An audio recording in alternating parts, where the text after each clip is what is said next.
jag might.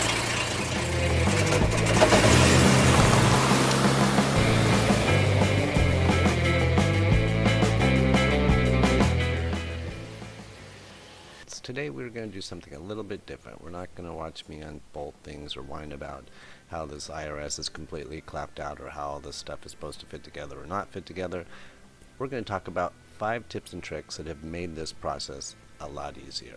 Tip number 1, we're going to be removing the bearing race from a carrier using a welder. What I'm doing right now is I'm just kind of putting a little bit of masking tape of choice. Tape was handy actually, to tape up the holes, because I'm going to put a weld bead on that race with my TIG welder, and so I'm just wanting to keep the shielding gas in where it's supposed to so it doesn't leak out and I don't end up with a big giant shit stain on the side of the casting. So I'm going to get my safety gear on and we are going to start laying some bead. A little upside down action, right-handed, which is always a challenge considering I'm left-handed, and scared myself. I didn't know my foot was on the pedal. So anyway, I'm just kind of dropping a bead there, and I'll probably drop a couple more. I won't bore you with the details, but then once it cools off, we're going to head over to the bench. It's cooled off, and I've got it all fastened down, and I've got my handy little drift, got my hammer, and we are about ready to tap these out. Actually, there's 2 pieces. There's actually a spacer for the grease seal, and also the race. We're out. There it is. There's the bird shit wells, and there's actually a good one on there. You can kind of see it, and I'm talking about how it actually shrinks. There, that's right. Little obscene finger gestures going on there, but it's out, and it works.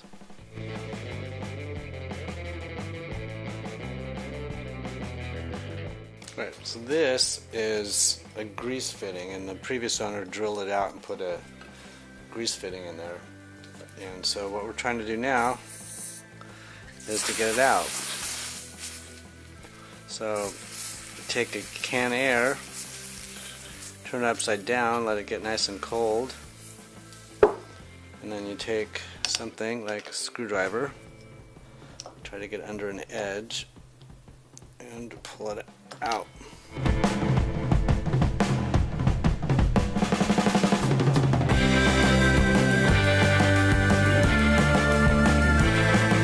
Another handy little trick. If you notice, I've got this tape on these cans, and what that tells me is that's how much paint's in that one, and that one, and that one, and then this one doesn't have any paint on it or tape on it, so that's a fresh one. Here's another one. So I can just have these up on the shelf and tell exactly how much paint's in each one of them and whether I need to get new paint.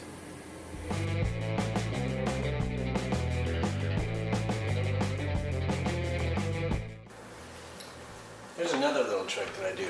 I pick up these little organizers. This is from Harvard Fraught, and if you watch the sales, you can get them for like $2, $3, which is worth it. And then I do this for each side. I put all the pieces in here.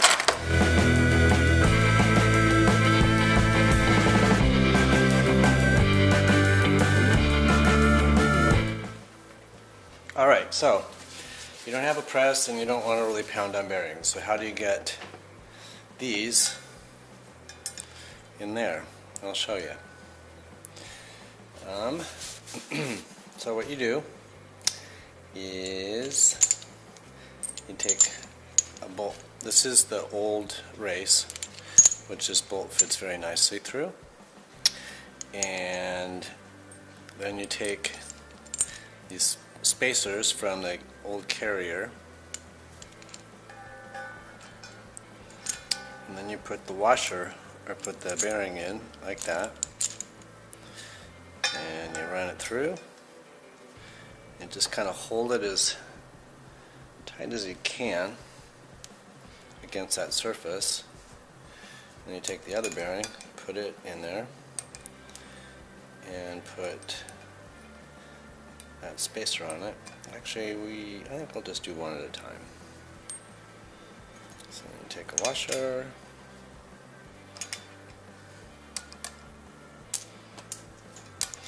and the nut,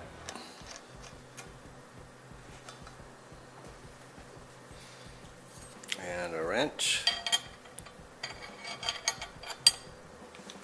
and make sure it's tightening. It is. And then just try to make sure you get it on straight.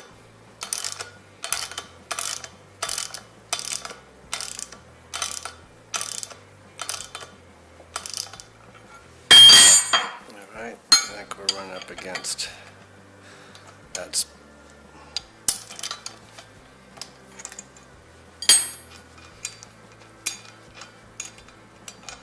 Yeah, we were running up against that, so now we can just take the spacers off.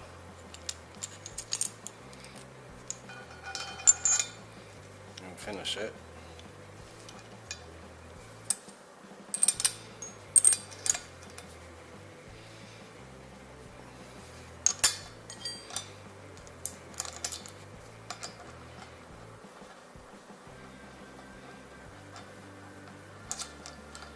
Come on.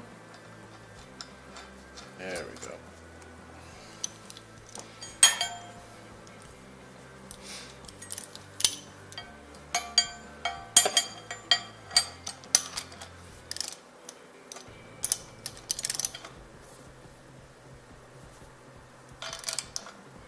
And when the washer is flat against the surface, then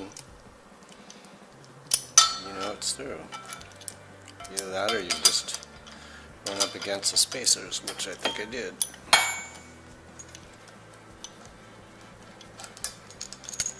Yep, we did. So, and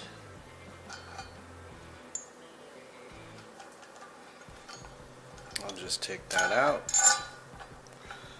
Make sure that's centered and not rubbing up against the bearings.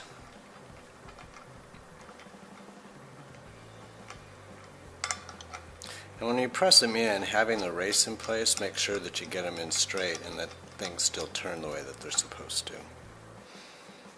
I discovered that the hard way.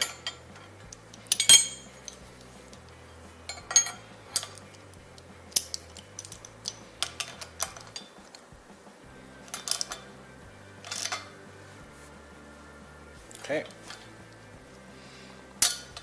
Bearings in.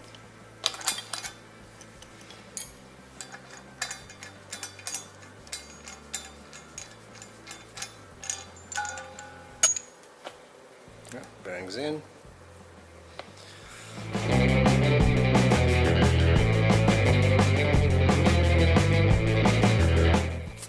Here's another one.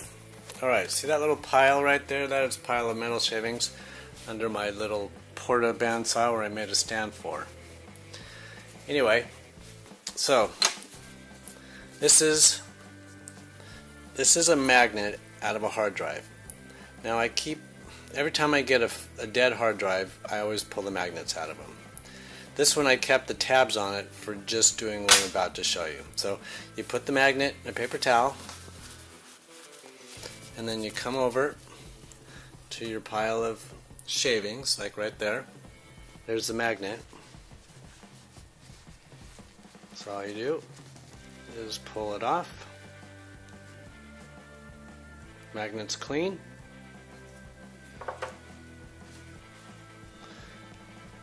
And there's your steel to throw in the garbage. Done. Here's my toolbox and my collection of hard drive magnets. This is just some of them. I've got them scattered all throughout the house. These here also came out of a hard drive, and they're pretty damn strong. Now, I use these sometimes in sockets to hold, to hold a nut or if I don't want to do the paper towel trick that I showed you earlier. These work. The drawback is you don't know where that's going to end up. If it's going to end up stuck on the bolt or end up stuck on well, if it's stuck in the socket, it's okay, but if it's stuck on the bolt, that can sometimes be a problem if you can't reach it with your hands, and then it's kind of there forever. So there you have it. 5 ways of using items not in the way they were intended. Okay, 6, but who's counting? I hope you found these tips helpful, and if you didn't, sorry for wasting 10 minutes of your life. Give it a thumbs up if you liked it. Subscribe, click on the bell thingy, and you'll get notified of new videos as they come up. So again, thanks for watching.